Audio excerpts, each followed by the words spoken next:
அஸ்ஸலாமு அலைக்கும் வரஹ்மத்துல்லாஹி வபரகாத்துஹு. மண்ணில் பிறந்த நாள் முதலாய் மனிதர் தேடும் இறையவனை, எண்ணில் எழுத்தில் இட்டாமல் எங்கும் ஆளும் மையவனை, விண்ணை விரித்த ஒருவனை, நம் விழிகள் தேடும் காவலனை, கண்ணில் எவரும் கண்டதில்லை, கண்டவர் எவரும் வென்றதில்லை. முல்லையும் காட்டில் வீசும் மோகன தென்றலை போல், முல்லையும் காட்டில் வீசும் மோகன தென்றல் போல் நல்லியில் மண்ணும் பரப்ப வந்துட்ட நபிகள் பெருமானார் ஸல்லல்லாஹு அலைஹி வஸல்லம் அவர்கள் மீதும் அவருடைய வாழ்வை பின்பற்றி வாழ்ந்த அத்துணை மக்கள் நம்மவர் மீதும் அல்லாஹுவின் அன்பு மருளும் பொழியட்டுமாக. பேரன்பு மிகுந்தோரே, இந்த உலகத்தின் மகத்தான மாபெரும் மணிவிளக்கு, அற்புதமான அறிவார்ந்த அழகிய வழிகாட்டி அண்ணல் முஹம்மது ஸல்லல்லாஹு அலைஹி வஸல்லம் அவர்களை பற்றிய செய்திகளை நாம் தொடர்ந்து கேட்டு வருகின்றோம். உண்மைதான், உலகம் தோன்றி எத்தனை ஆயிரம் ஆண்டுகள் ஆகி இருக்கின்றன என்ப விஷயத்திலே பல கருத்து வேறுபாடுகள் இருந்த போது கூட உண்மை என்னவென்றால், மக்காவிலே அப்துல்லாவுக்கும் ஆமீனாவிற்கும் அரும் முதல்வராக பிறந்த அண்ணல் முஹம்மது ஸல்லல்லாஹு அலைஹி வஸல்லம் அவர்களைப் போல ஒரு குழந்தையை எந்த தாயும் எந்த தந்தையும் பெற்றெடுத்ததில்லை. ஆம், மண்ணுலகத்தில் அவர்கள் வாழ்ந்த காலம் 63 ஆண்டுகள். அவர்களுடைய அழைப்பு பணியினுடைய காலம் 23 ஆண்டுகள். 23 ஆண்டுகளில் அந்த உத்தம திருத்தூதர் ஆற்றி இருக்கின்ற பணியும் பங்களிப்பும் சிந்தனைகளும் செய்திகளும் இந்த உலகம் வியக்குகிறது. ஆம், அதற்கு முன்னாலே தூதுத்துவத்திற்கு வருவதற்கு முன்னாலே நபிகளாருடைய வாழ்க்கை மிகவும் தூய்மையாக இருந்தது. அக்காலத்திலே ஒருவர் ஒழுக்கத்தோடு வாழ்வது வளர்வது என்பது குதிரை கொம்புதான். அந்த அளவிற்கு அன்றைக்கு சீர்கெட்டு போயிருந்தது நாடும் நாட்டு மக்களும் அக்காலத்திலே. ஆனால் அண்ணல் முஹம்மது ஸல்லல்லாஹு அலைஹி வஸல்லம் ஒரு அனாதையாக வளர்ந்தும் ஒரு நிலையிலே இருந்தும் கூட நபிகளாருடைய வாழ்க்கையிலே அந்த இளமையிலும் கூட அடக்கமும் பணிவும் ஒழுக்கமும் உணர்வுகளும். அன்றைக்கெல்லாம் பாவங்களாக கருதப்பட்டதில்லை. எந்த ஒரு பாவமாக இருக்கட்டும், பஞ்சமா பாதகங்கள் கூட நெஞ்சிலே கொஞ்சமும் ஈவு இரக்கமில்லாமல் துணிந்து செய்யப்பட்டு அவை வீரமாக பேசப்பட்ட ஒரு காலம். ஆனால் அந்த காலத்திலே அண்ணல் முஹம்மது ஸல்லல்லாஹு அலைஹி வஸல்லம் அவர்கள் அந்த குழந்தை அந்த பருவத்திலும் வளருகின்ற இளம் தளிர் பருவத்திலும் ஒரு சிறுவனாக இருந்த பருவத்திலும் இளைஞராக இருந்த பருவத்திலும் அவருடைய வாழ்க்கையிலுடைய தூய்மையும் பண்பாடும். தோழரே, நீங்கள் ஒரு அனாதையாக இருந்த நிலையிலும் கூட உங்களிடத்திலே ஒழுக்கம் வெளிப்பட்டது, உங்களிடத்திலே கட்டுப்பாடு இருந்தது. நீங்கள் இளைஞராக இருந்த நேரத்திலும் கூட உங்களிடத்திலே பண்பாடும் சிறப்பு இருந்தது. இந்த உண்மைகளை பார்க்கின்ற போது உத்தமரை இறைவனை செதுக்கி இருக்கிறார். தந்தை தூதர் பிறப்பதற்கு முன்னாலேயே இறந்து விட்டார்கள். அன்னையோ இந்த அரும் மகனுக்கு 6 வயதை அடைந்திருந்த போது இறந்து விட்டார்கள். பார்த்தீங்களா, பெற்றோர்கள் ஒரு பிள்ளைக்கு எவ்வளவு பெரிய முக்கியத்துவம் என்பது உலகம் அறியும். ஆனால் அந்த இருவரையுமே ஒருவர் பின் ஒருவராக இறைவன் எடுத்துக்கொண்டார் என்றால் எவருமே தன்னுடைய திருத்தூதருக்கு பெருமை சொந்தம் கொண்டாடிவிட முடியாது. அதை போல பாட்டனாரை 8 வயதில் எடுத்துக்கொள்கிறார்.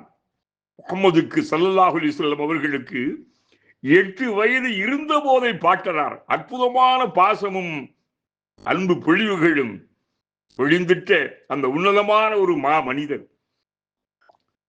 மக்காவினுடைய மகத்தான தலைவர், கௌபாவின் ஒரு அற்புதமான நிர்வாகி. அவர் 8 வயதை அடைகின்ற போதே, நபிகளாருக்கு அடைகின்ற போதே அவர் இறந்து விடுகிறார். அதன் பிறகு அவருடைய பெரிய அபூ தாலிபுடைய வளர்ப்பிலே சிந்திக்க வேண்டும்.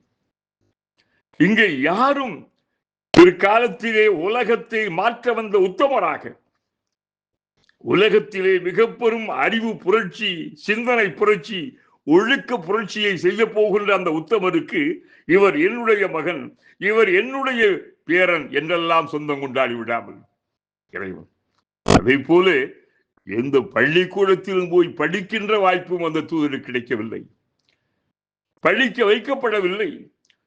அந்த பெருமகனாருக்கு ஆசானாக இருந்து கற்பிக்கின்ற அளவுக்கும் யாரும் இல்லை. எந்த ஒரு ஆசானும் கூட, எந்த ஒரு அறிஞனும் கூட இந்த முகமது என்னிடத்திலே கற்றார், இவருக்கு நான் தான் கற்றுக் கொடுத்தேன் என்று எவரும் சொந்தம் கொண்ட முடியாத அளவிற்கு உத்தமருடைய வாழ்க்கை பரிசுத்தம். சிந்தித்து பாருங்கள். நாளைதான் அவருடைய வாழ்க்கையை பார்த்து ஆச்சரியப்பட்டார்கள் மக்கள். அந்த அறியாமை காலத்தில் நடமாடிய மக்கள், கண்டபடி காட்டுத்தனமாக வாழ்க்கையை வாழ்ந்த அந்த மக்கள், அந்த இளம் சிறுவரை பார்த்து, வளர்கின்ற அந்த தளிரை பார்த்து, அந்த இளைஞரை பார்த்து அல் அமீன் என்றார்கள், அஸ்ஸாதிக் என்றார்கள். அதோ நம்பிக்கை நடமாடுகின்றது, வாய்மை அங்கே நடந்து போகின்றது. அல் அமீன் அஸ்ஸாதிக், எவ்வளவு அற்புதம் பார்த்தீர்கள். இறைவன் அவர்களுக்கு இயல்பாகவே வைக்கப்பட்ட பெயர் முஹம்மது. பாட்டரார் அப்துல் முத்தலை தேர்ந்தெடுத்து வைத்துட்ட ஒரு பெயர். என்ன பெரியவரே, உங்களுடைய பேர குழந்தைக்கு முகம்மது என்று வைத்திருக்கிறேன், என்ன நோக்கம்? ஆம், நிச்சயமாக இவர் எதிர்காலத்திலே ஒரு மகத்தான மாபெரும் மனிதராக இருந்து அவர் புகழ் பெற்றவராக இருப்பார். முகம்மது புகழப்பட்டவர், புகழுக்குரியவர். உலகத்தில் இருக்கின்ற அத்தனை மாச்சிறப்புகளுக்கு ஒழித்தவர். அந்த பெரியவருடைய அந்த எண்ணங்கள், அந்த உணர்வுகள், கனவுகள், கற்பனைகள், தன்னுடைய பேர குழந்தை இப்படியெல்லாம் வளர வேண்டும் என்ற பெயராலே பெயர் சூட்டப்படுகிறது முஹம்மது முஹம்மது. சில எதிரிகள் பிற்காலத்திலே முதம்மம் என்றார்கள், இழிந்தவர் என்று இல்லை, மக்கள் முகம்மது என்றார்கள். இறைவனுடைய ஆற்றல், வல்லமை, அந்த வல்லமையினுடைய அற்புதத்தை தான் நாம் பார்த்துக் கொண்டிருக்கின்றோம்.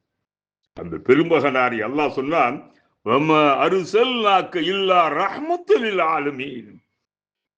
தூதரே, உம்மை இந்த உலகத்தாருக்கு அருள்கொடையாக, எல்லா காலத்திற்குமான மிகச்சிறந்த வழிகாட்டுகின்ற அருள்கொடையாக, அறிவார்ந்த அற்புத நேர் வழியாக உம்மை அனுப்பியிருக்கிறோம். அதன் விளைவினால்தான் அவருடைய வாழ்வும் வாக்கும், அவருடைய கருணை சுரந்தது, அன்பு பெருகியது. அன்றைக்கு தோழர்களோடு அமர்ந்து அவர்கள் போதித்துக் கொண்டிருக்கின்ற போது எதிரே ஒருவர் ஆடொன்றை எடுத்துக்கொண்டு போய் கட்டி போட்டு, அதற்கு முன்னாலே அந்த ஆடு பார்க்கின்ற அளவிற்கே அவர் கத்தியை தீட்டுகிறார். கத்தியை தீட்டி அதை அறுக்கப் போகிறார். ஆட்டை அறுப்பு உண்ணுவது இயல்புதானே. பிகடா சொன்னாங்க, கூப்பிட்டார்கள், தோழரே என்ன செய்கிறீர்கள்? ஆட்டை ஒரு முறை அறு, அதை நீ 2 முறை அறுக்கிறாய், 2 முறை அதற்கு நீ உயிர் வதை செய்கிறாய். யார சூழல்? ஆம், அது பார்க்கின்ற போது பார்த்தாயா? அதன் கண் முன்னாலேயே அதை அறுக்க பயன்படுகின்ற கத்தியை நீ தீட்டுகிறாயே, அதை நிலையை பார்த்தாயா? அதிர்ந்து போன பார்த்தாய். 2 முறை நீ கொல்லுகிறாய், அதை அதன் கண் முன்னாலேயே நீ கத்தியை தீட்டுகின்ற போது அதனுடைய சிந்தனை பாருங்கள். அப்படி அதிர்ந்து போனான். அதனால ஆற்றை அறுக்கின்றவர்களே, இறைவன் அனுமதித்த அந்த உயிரியை அந்த அறுப்பவர்களே, அதற்கு முன்னால் என்ன செய்யார்கள்? கத்தியை தீட்டார்கள். கத்தி கூர்மையாக இருக்கட்டும், விரைந்து அறுத்து விடுங்கள், பிஸ்மில்லாஹி அல்லாஹ் என்று சொல்லுங்கள். எவ்வளவு அற்புதம்! 1450 ஆண்டுகளுக்கு முன்னாலேயே அற்புதமான ஜீவகாருண்ய சிந்தனை அன்றைக்கு வந்தது. எந்த காலம்? மனிதர்கள் கண்டபடியெல்லாம் மாய்க்கப்பட்ட ஒரு காலகட்டத்திலே ஜீவகாருண்யம், மனித காருண்யம் மட்டுமல்ல, ஜீவன்களுக்கான அத்துணை விளக்கங்களையும் நபிகளார். இனிய பண்பாளர்கள், ஆம், அந்த பெருமகன் உலகத்திற்கான வெளிச்சம், உலகத்திற்கான அருட்கொடை. ரப்புல் ஆலமீன் அந்த பெருந்தகையினுடைய வெளிச்சத்திலே, வழிகாட்டலிலே அறிவார்ந்த வாழ்வை மனித குலத்திற்கு வழங்குவாராக. வாஹிர் தஅவானா அல்ஹம்துலில்லாஹி ரப்பில் ஆலமீன். அஸ்ஸலாமு அலைக்கும் வரஹ்மத்துல்லாஹி வபரகாத்துஹு.